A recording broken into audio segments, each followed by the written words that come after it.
2022년도는 미국 투자 비중을 내 포트폴리오에 있어서 주식 투자 포트폴리오에 있어서 절반까지는 늘려놓자. 절반. 예, 최소한. 그 이후는 점점 더 늘리는 쪽으로 가자.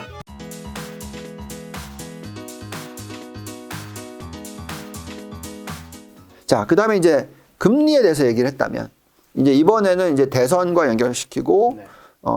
이 대통령 임기 기간과 연결시키고, 또 중간 선거하고 연결시켜서 좀 얘기를 해볼게요. 보면은 이제 요거는 이제 저희가 다우를 1900년도 이후, 그 다음에 S&P 500은 이제 1957년 이후, 나스닥은 1971년 이후로 해서 그 중간 선거가 있었던 해, 그 해의 연초 대비해서 중간 선거까지 지수가 어떻게 움직였는지, 또는 아니면 지금 현재 시점에서부터 네. 내년도에 중간 선거 때 거의 한 1년 가까이 되는 거죠. 네. 그거를 본 거예요. 그래서 11개월 전부터 중간 선거까지, 그 다음에 연초, 그러니까 내년 1월 1일부터 내년 11월 며칠까지, 네.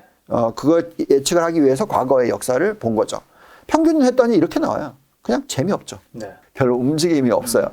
그러니까 이건 뭐냐면 올랐다가 내리던가 내렸다가 올리던가 뭐 이러면서 결국은 중간 선거 때까지는 지금부터 별 볼일 좀 재미없을 수도 있다. 이거죠. 네. 그래서 이럴 때는 어떻게 좀 대응을 해야 되냐면 답하시면 안 되고, 그죠?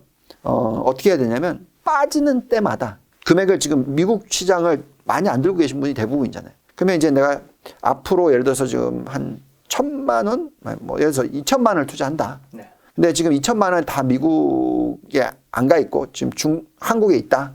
그럼 한국에 2,000만 원을 다 던져서 이렇게 하지 마시고 계속 버는 돈으로 이거 놔두시고, 한국은 2,000만 원 놔두시고 매달 50만 원씩, 네. 100만 원씩 미국 주식을 빠지는 날마다 사시라는 거죠. 그러면은 평균 단가로 네. 빠지는 날마다 샀기 때문에 괜찮아요. 그리고 이 저가 분할 매수가 되는 거죠. 그리고 그러면 1년이 지나고 나면 한국 시장 비중이 2,000만 원이면 100만 원씩 넣었다 그러면 1,200만 원이 되죠. 그래도 한국 비중이 높겠죠. 또 1년 더 해요.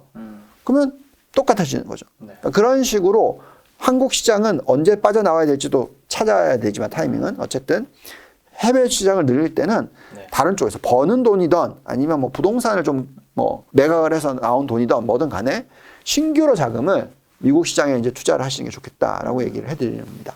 자, 근데 제가 아까 말씀드렸듯이 이 닷컴 버블의 재현이 요런 모습이 일어날 수도 있다라고 얘기했잖아요. 네.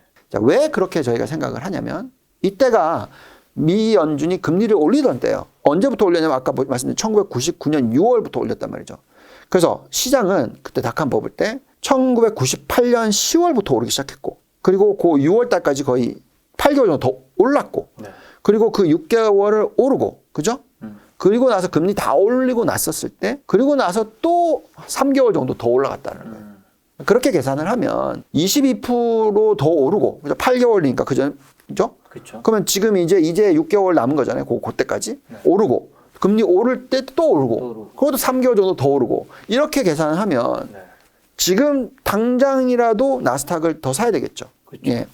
근데 그 가능성이 얼마냐? 저 반반이라고 생각하는 거죠. 닷컴 버블이 재현이 될지 아니면 그냥 안정적인 상승을 할지 둘 중에 하나다라고 생각을 하는데, 그러면 왜 제가 거품이 일어날 수도 있다. 네. 왜 닷컴 버블이 일어날 수도 있다라고 생각을 하냐면 네. 이것 때문에 그렇습니다. 자, 미국의 은행권의 이제 여신 증가율을 보시면, 그러니까 제가 아까 말씀드렸듯이 모든 거품이라는 건 대출을 오바로 많이 해주면 네. 생산성이 떨어지고 그러면서 이제 거품이 되는 거예요. 근데 그 대출을 많이 해줬기 때문에 주가는 보통 거품을 보이는 현상이 나오거든요. 근데 보면은 코로나19 때 이렇게 확 튀었었죠. 대출 증가율이. 근데 빠르게 또 내려왔어요. 그래서 참 안정적이다라고 생각했어요. 최근 보시면 장단금리차가 떨어지고 나서 네. 이렇게 올라왔어요. 4% 성장률에서 거의 9%까지 지금 올라왔습니다. 과거에 닷컴 버블이 일어났었을 때, 그 다음에 산업재 버블이 일어났을 때 엄청나게 많이 대출 증가율이 매년 일어나는 거죠. 이렇게 가지고 올라가서 여기서 이렇게 되면 요 구간이 다 거품이 만들어지는 거예요. 10% 이상이면. 근데 곧 10% 이상 올라갈 것 같아요. 네. 그러니까 왜 이렇게 가냐? 아까 보여드렸던 장단금리차. 제가 뭐라 그랬죠? 장단금리차가 빠지면 그 1% 미만이면 네. 은행권에서 대출을 더 늘려서 수익을 창출하려고 한다. 그렇죠. 그러니까 이게 거품으로 간다라는 네. 부분이 있고요. 근데 그렇게 대출을 늘려주려고 하더라도 만약에 은행권이 펀더멘탈이 튼튼하지 않다면 대출을 못 늘릴 거 아니에요. 조심스럽겠죠. 그렇죠. 근데 그게 아니라 지금 미국의 예대율은 여기란 말이죠. 역대 1970년대 이후에 가장 낮은 숫자예요. 예대율이 낮다라는 건 뭐냐면 예금이 훨씬 많아. 대출을 안 해줬어. 네. 그래서 대출을 확 늘려도 되겠네? 네. 이런 생각이 있다는 거죠. 그렇죠. 그러니 그게 거품이랑 연결이 된다. 과거에 보시면 이런 사이클들이 나오면서 항상 거품이 나왔다는 거예요. 예대율이 여기 1차는 13%포인트, 2차는 12%포인트, 3차는 20%포인트. 이게 닷컴 버블. 4차가 10%포인트. 이게 산업재 버블. 근데 여기가 2018년까지 요게 가장 낮게 올라갔어요. 이 모습이 좋았던 거죠. 이게 골디락스였거든.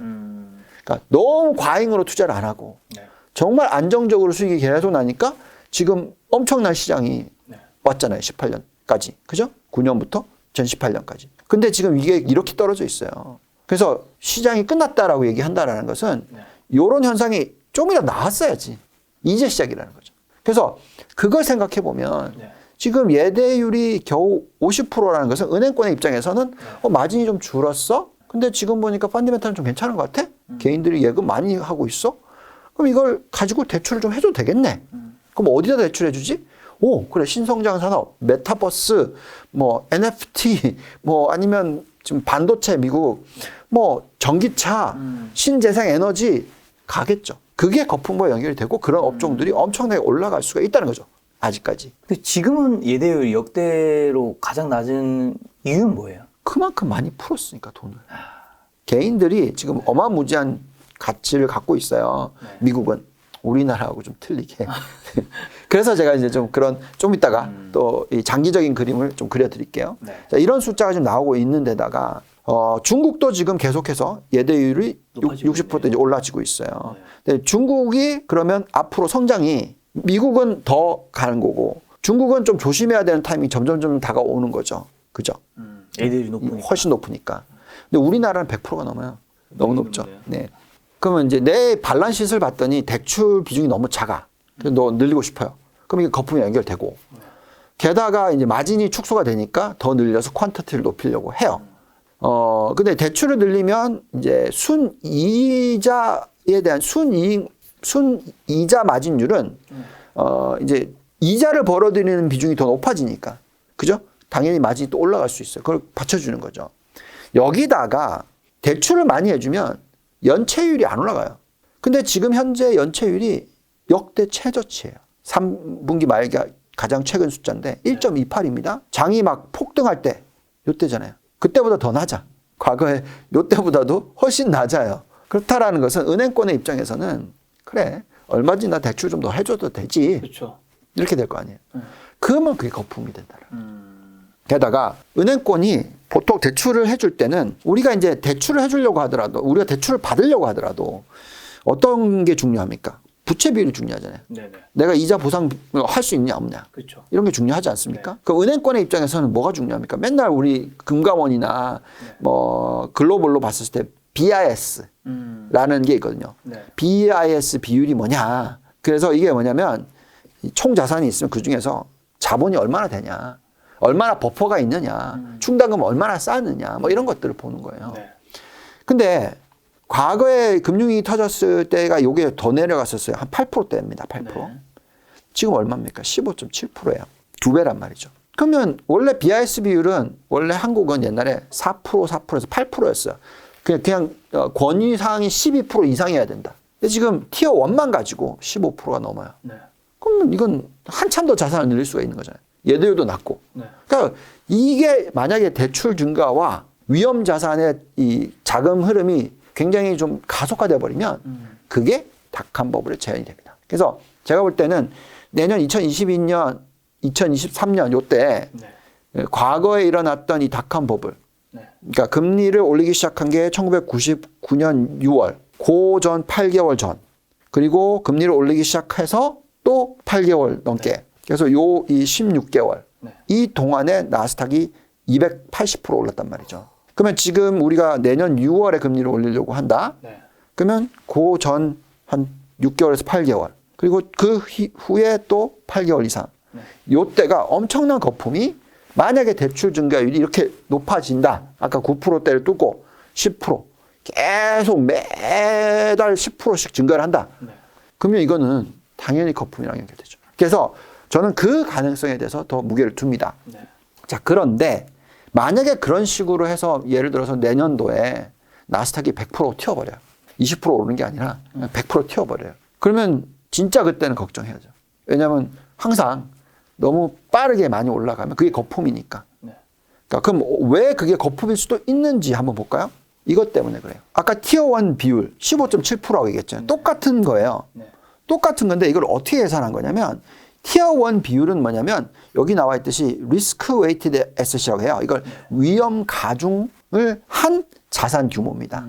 그래서 국채를 들고 있으면 네. 가중치가 0이에요. 그리고 굉장히 국채를 많이 들고 있잖아요, 지금. 대출을 하는 기보다는.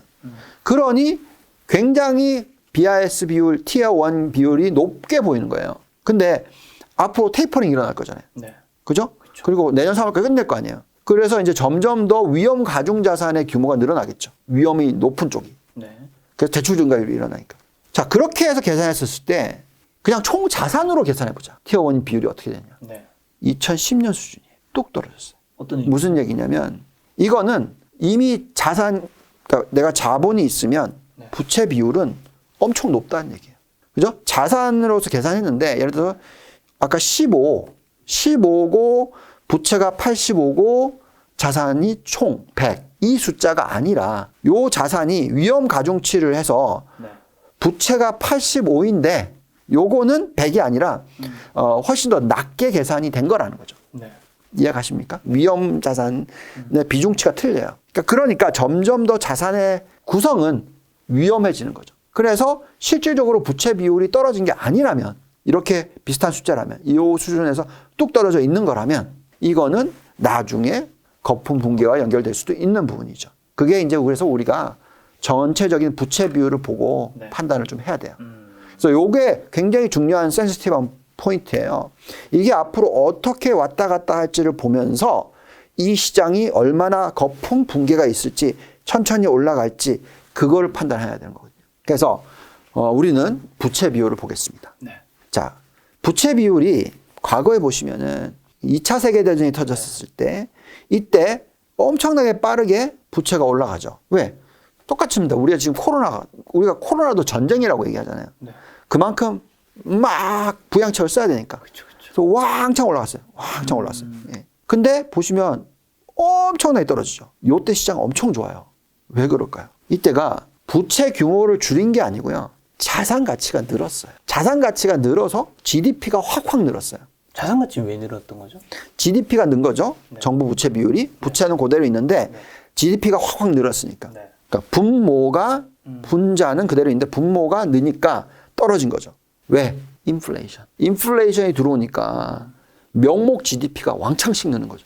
인플레이션 시대예요, 이때가. 그럼 우리 지금 인플레이션 시대 얘기하고 있죠. 그럼 장이 얼마나 올라갈지 잘 모른다는 거죠, 지금 정답은. 그래서 만약에 제대로 자산 가치가 늘어나면서 그게 펀드멘탈 쪽으로 뒷받침되는 자산 가치가 늘어나면서 부채는 덜 늘어나면 요거는 굉장히 장기적으로 시장이 좋은 거죠. 근데 그게 아니라 요 부채 비율이 안 떨어져. 계속 올라가. 그럼 이건 거품으로서 올린 거기 때문에 박살이 날 수 있죠. 그래서 자산 가치가 늘어나는 게 중요해요. 근데 정책이 자산 가치가 늘어나는 쪽이 아니면 어떻게 보면 우리나라겠죠. 네. 예. 그거는 거품 붕괴와 연결될 수 있다, 없다. 있다. 우리나라 가계부채 비율이 OECD 중에서 가장 높은 국가 중에 하나인데 네. 지금 크레딧을 타이트닝 한다. 자산 가치를 늘어나는 게 막는다. 네. 이게 걱정스러운 거죠. 그래서 한국에 대한 투자 네. 중요하지만 미국을 보고 있으면 미국에 투자하는 게 훨씬 마음 편할 수도 있다. 이런 거고요. 보시면 이게 이제 얼마나 부채가 늘었는지 2020년 한 해 동안 이게 이제 팬데믹 때문에 코로나19 때문에 왕창 늘렸어요. 그래서 캐나다가 제일 걱정스럽고 미국도 많이 늘렸고 글로벌 평균이 이만큼 늘렸어요. GDP의 35%나 부채를 늘렸어요. 다 늘렸어요. 한국도 25%대 네. 늘렸어요.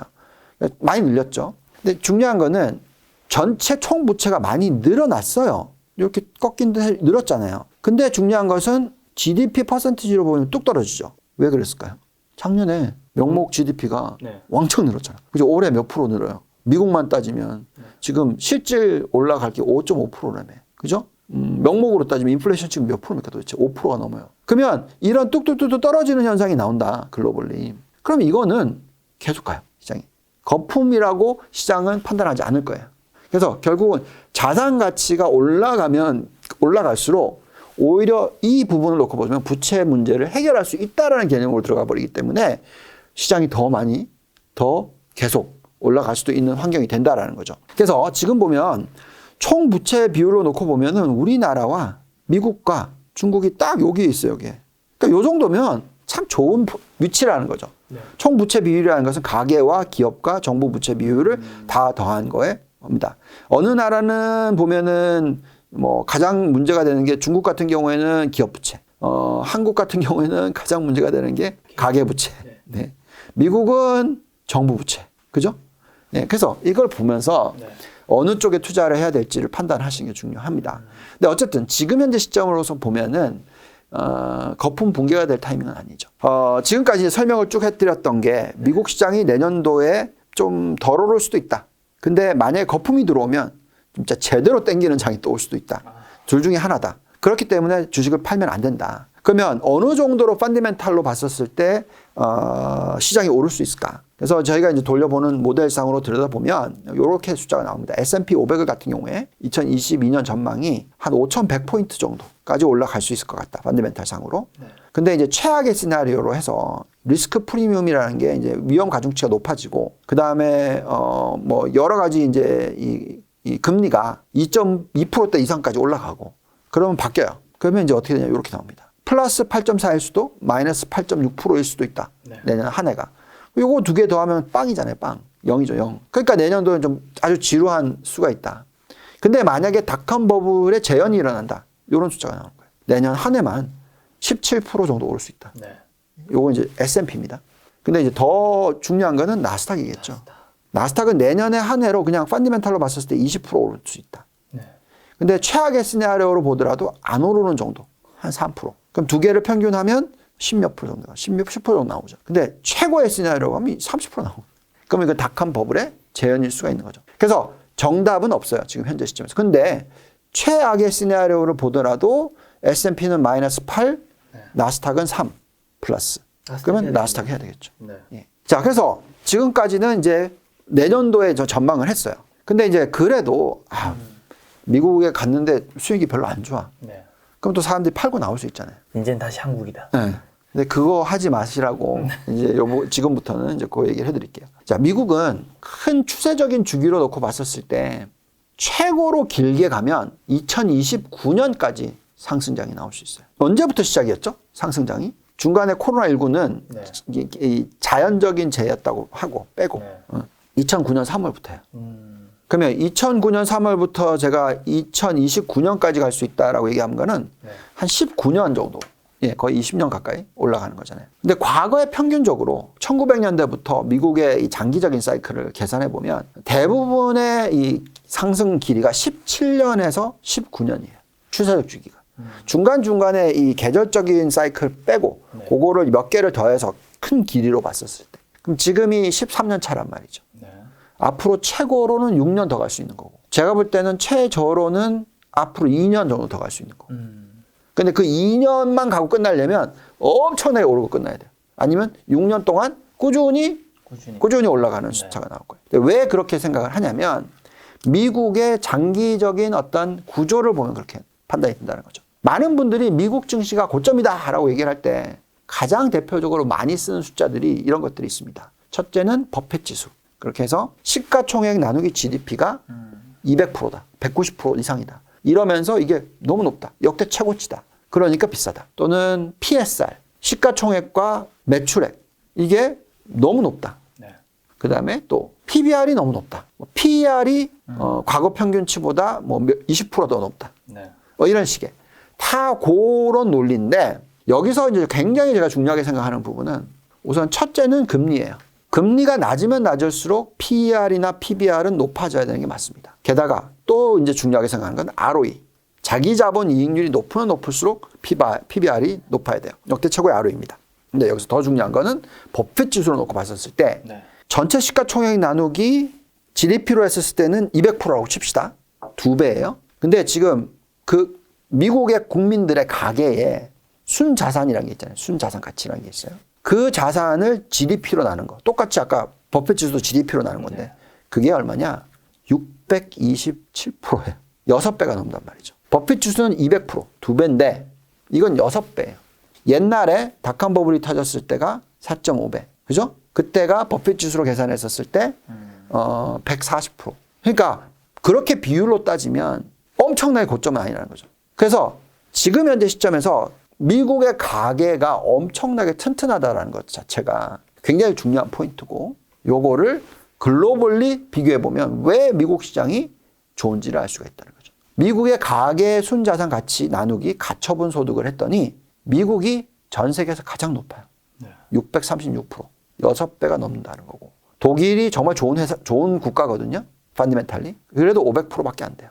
우리나라는 400, 3분의 2밖에 되지 않습니다. 그러니까 이게 무슨 얘기냐? 그만큼 가계가 정말로 엄청난 부를 창출하고 있어요. 여기서 이제 더 나아가서 버핏 지수하고 좀 비교를 해볼게요. 트렌드 라인이 이렇게 되고 이 트렌드 라인에서 오버슛 하는 거, 오버슛 하는 거, 오버슛 하는 겁니다. 그래서 당연히 오버슛을 하고 있고 높은 숫자인데 중요한 것은 이거를 그 트렌드 라인에서 얼마나 오버슛 했는지로 계산해 보면 그냥 고점인 정도예요.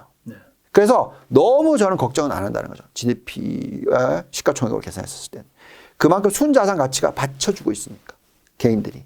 그 다음에 진짜 중요한 거는 앞으로 우리가 이런 걱정을 합니다. 물론 이제 유튜버들이 많이 만들어지면서 신규 부를 창출하시는 분들이 많이 생기는 건 좋고 우리가 흔히 얘기하는 이제 뭐 4차 산업혁명 관련된 기업들이 많이 생기면서 부가 창출이 되고 있기는 하지만 그래도 한국은 지금 어디서 부가 많이 만들어졌어요? 부동산이잖아요. 그렇죠. 근데 부동산을 들고 있는 사람들의 성향은 보통 뭐 50대, 60대가 많으시겠죠. 그렇죠. 자, 그래서 부동산에 투자를 해서 부의 가치가 만들어지면 빨리 늙는 사회가 돼요. 그리고 그 경험을 했던 게 일본인 거죠. 1980년대, 90년대. 잃어버린 30년.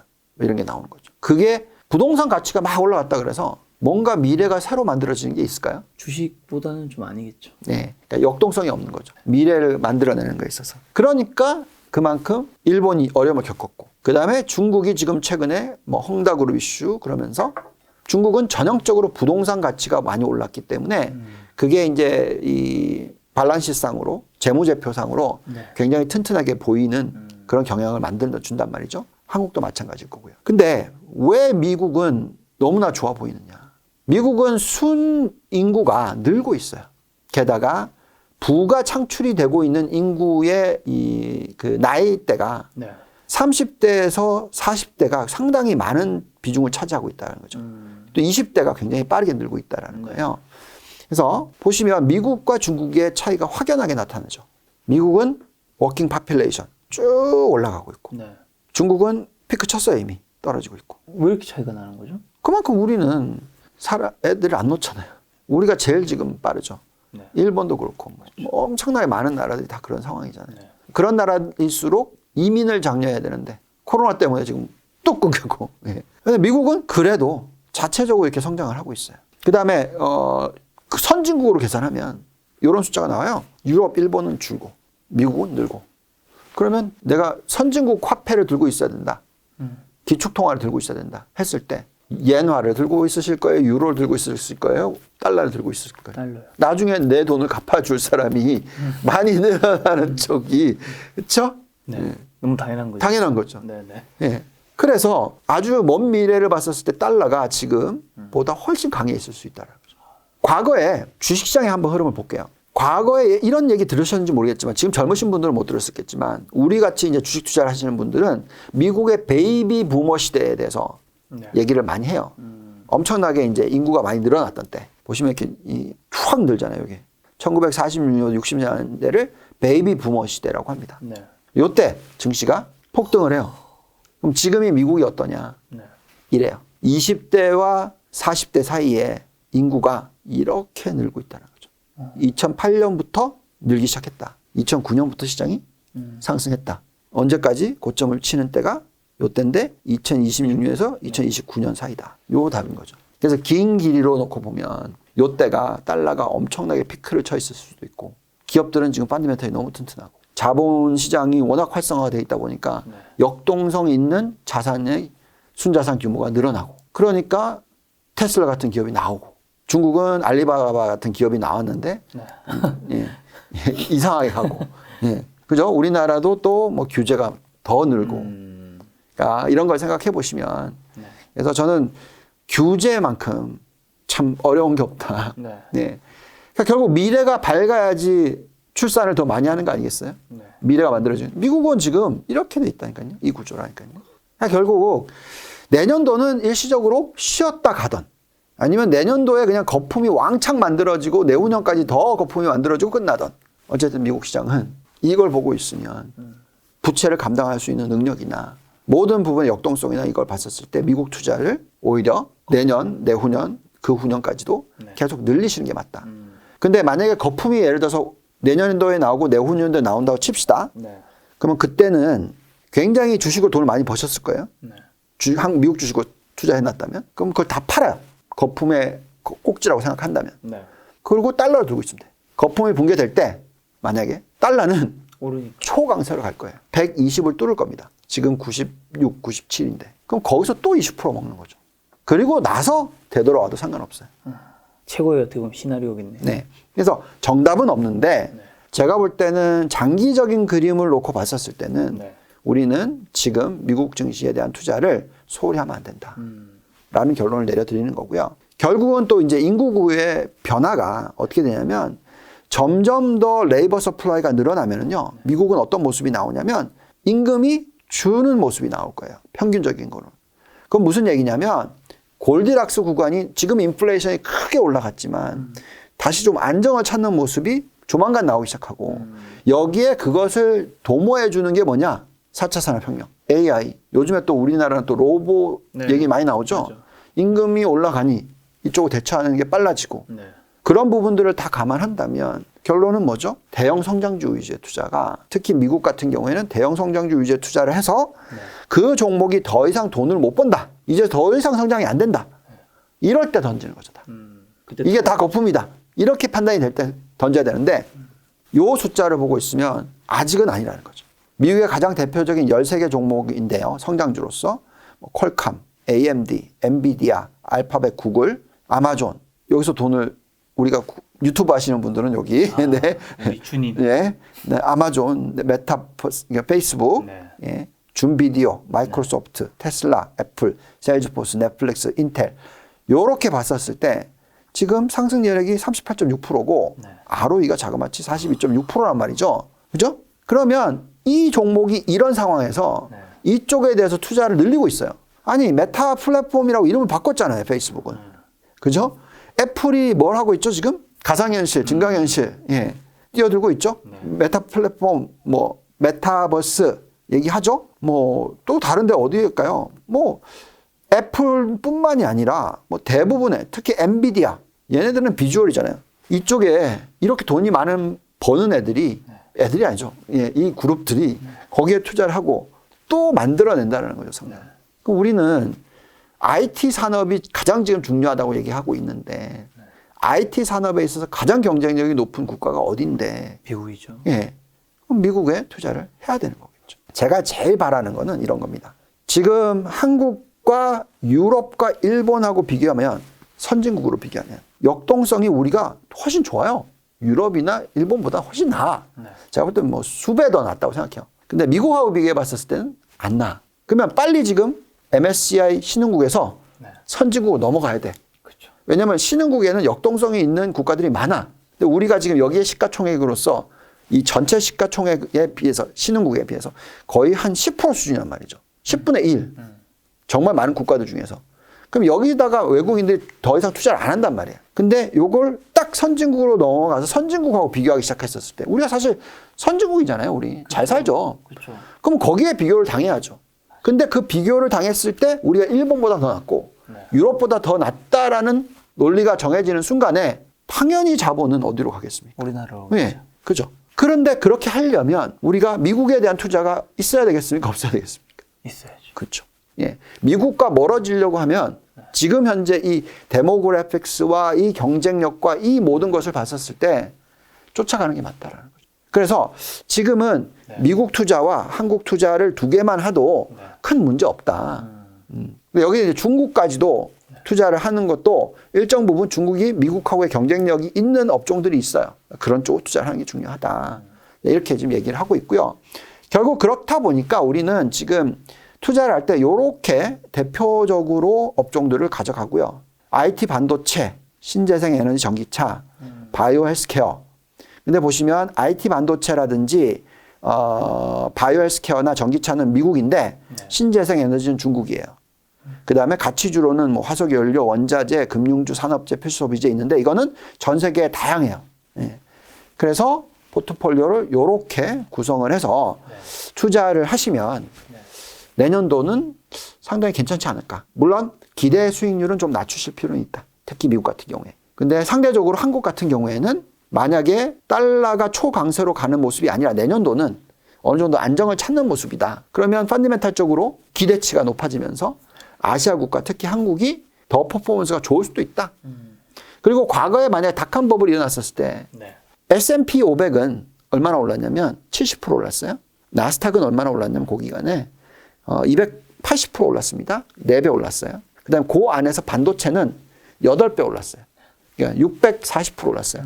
그러면 우리가 지금 반도체가 크죠. 그러면 상대적으로 우리가 요거 오를 때 같이 오르죠. 게다가 그때 그 닷컴 버블이 났었을 때 한국의 코스닥은 500% 올라요. 그러니까 반도체의 상승률하고 비슷한 삐까삐까한 그 정도로 많이 오른단 말이죠. 그래서 닷컴 버블이 일어난다 하더라도 한국 투자 비중이 내년도가 나빠 보이지 않는다는 거죠.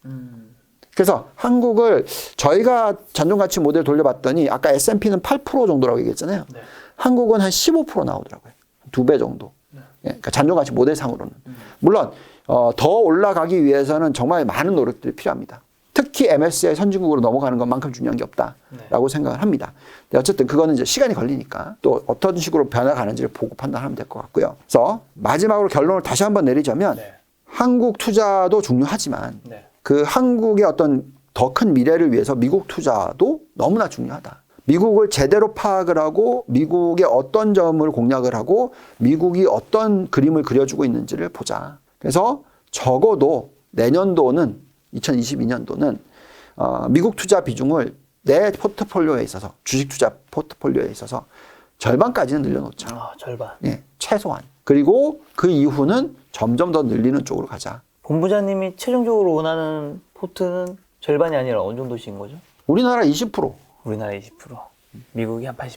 만약에 두 국가만 투자한다면. 두 개만 한다면. 예. 근데 중국도 뭐 20% 넣는다 그러면 저는 선진국이 예, 선진국 우리나라 선진국 안에 들어가면 예, 당연히 우리나라 20%, 중국 20% 아니고 예, 중국은 선진국으로 들어가려면 뭐 갈 길이 멀기 때문에 예, 물론 GDP 규모는 크지만 예, 그래서 지금은 예를 들어서 한국을 빼고 그냥 본다면 미국 80, 중국 20 요 전략을 펴는데 나중에는 제발 미국 80, 한국 20 이런 환경이었으면 좋겠어요. 예, 진심으로. 네.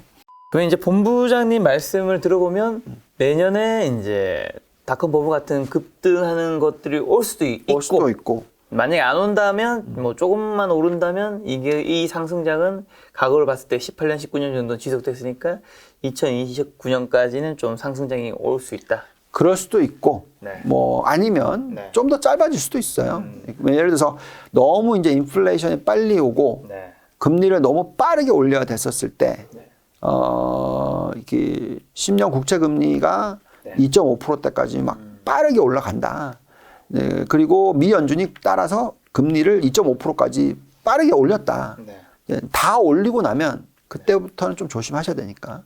그게 어느 시기일지 지금 현재의 스케줄로는 2024년, 2025년입니다. 그래서 3년이 될지 2년이 될지 6년이 될지 모른다라는 거예요. 그거의 차이인 거고요.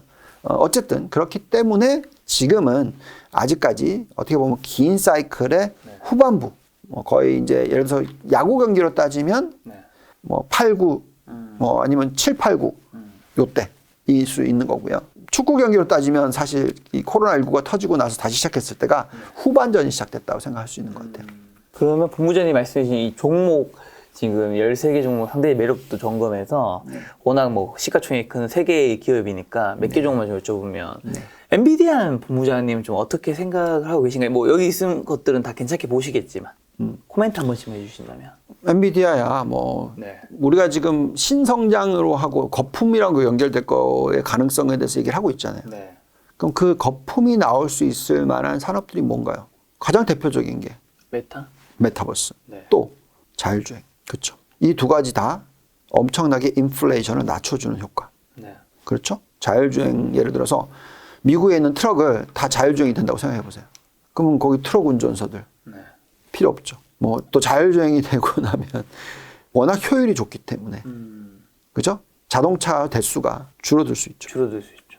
그죠? 그 다음에 메타버스로 가면 보통 뭔가를 론칭하기 전에 메타버스에서 먼저 론칭을 하고 네. 실질적으로 실질 자산이 투자가 되는 게 적죠. 그러면 효율이 훨씬 높아지겠죠. 그래서 거기에 가장 대표적인 부품을 납품하는 쪽이 엔비디아.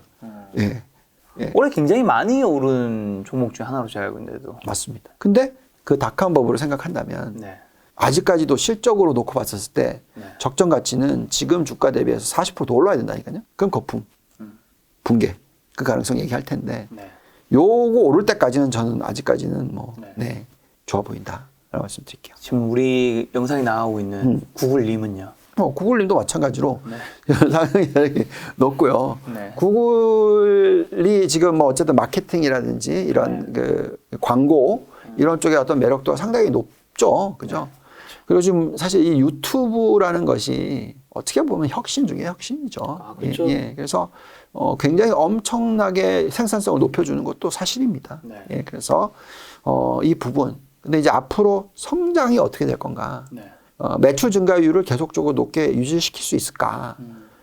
또 뭐 구글도 여러 지금 신성장 산업에 뛰어든다라는 얘기가 나오고 있는데 네. 얼마나 경쟁력이 있을까 하는 부분도 생각해야 될 것 같고요. 그다음에 이제 애플로 가자면 네. 애플은 지금 애플카 얘기 나오고 있고 그렇죠. 또 애플은 또 증강현실, 가상현실 해가지고 여기 메타 플랫폼, 메타버스에 뛰어들고 있는 상황이고 네. 그러면 여기서 어떻게 될지 봐야 될 거고. 애플이 지금 시가총액 1위죠. 1위죠. 네. 요즘 최근 상승세가 계속 좋았던 것 같아요. 많이 좋았다가 최근에 조금 쉬는데 조금 예. 했지만. 그런 부분을 봐야 될 거고. 마찬가지로 페이스북이 네. 메타 플랫폼이라는 걸 선언하기 전까지만 하더라도 성장이 둔화됐어요. 많이. 그러면서 이제 주가 흐름에 대해서 걱정을 했었는데 네. 바로 메타 플랫폼 얘기 딱 들어오면서 주가가 또 튀는 거죠. 그래서 요게 진짜 실체가 있는 건지 어떻게 될지 뭐 지켜보셔야 될 것 같고요. 또 중요한 건 테슬라. 테슬라만큼 중요한 게 없습니다. 근데 테슬라는 이제 일론 머스크는 본인 주식 판다고 했는 건 거진 다 팔았나요? 예. 그럼 다 이제 팔았습니다. 예. 어느 정도 악재는 좀 그러니까 이제 지금 벌써 다시 900대가 살짝 깨지더니 지금 벌써 1100까지 바로 또 튀었죠. 네. 네. 결국은 그런 수급 상황에서 어떤 변화는 펀더멘탈이 뒷받침이 되고 있을 때는 큰 무리가 없으니까 우리는 그런 종목은 섣불리 던지면 안 돼요.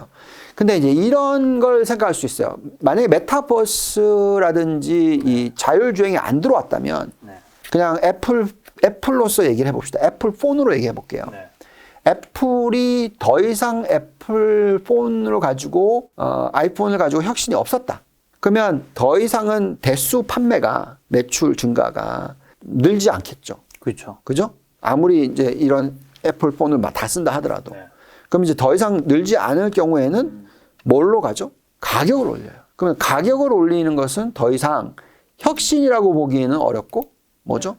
인플레이션을 높이는 효과가 나오는 거죠. 그러면 그거는 끝이에요. 그게 거의 끝물이에요. 근데 그게 아니라 테슬라처럼 물론 병목 현상이 일어나가지고 가격이 자동차 가격이 높아진 거는 우리 자기는 행복한 거지만 그게 아니라 어쨌든 간에 전기차로 넘어가면 넘어갈수록 단가가 낮아지는 거 아시죠? 그 비용이 더 줄고 에너지 효율성이 높아지고 이거 다 아시잖아요. 그러니까 인플레이션 낮춰주는 효과잖아요. 그러면 그 병목 현상을 제외하고 나중에 미래로 봤었을 때 계속적으로 가격은 낮게 유지를 시키고 매출 증가가 막 폭발적으로 늘어나고 있을 때는 이건 디플레이션을 주는 효과죠. 그러니까 그 주식은 팔면 안 되죠. 근데 나중에 테슬라가 시장 점유율 20% 잡아먹었어. 더 이상 여기서 이제 성장이 안 돼. 그러면 단가를 올리기 시작해요. 왜냐하면 그 수익성을 맞추려면. 그럼 그거는 끝이죠. 근데 그게 언제죠?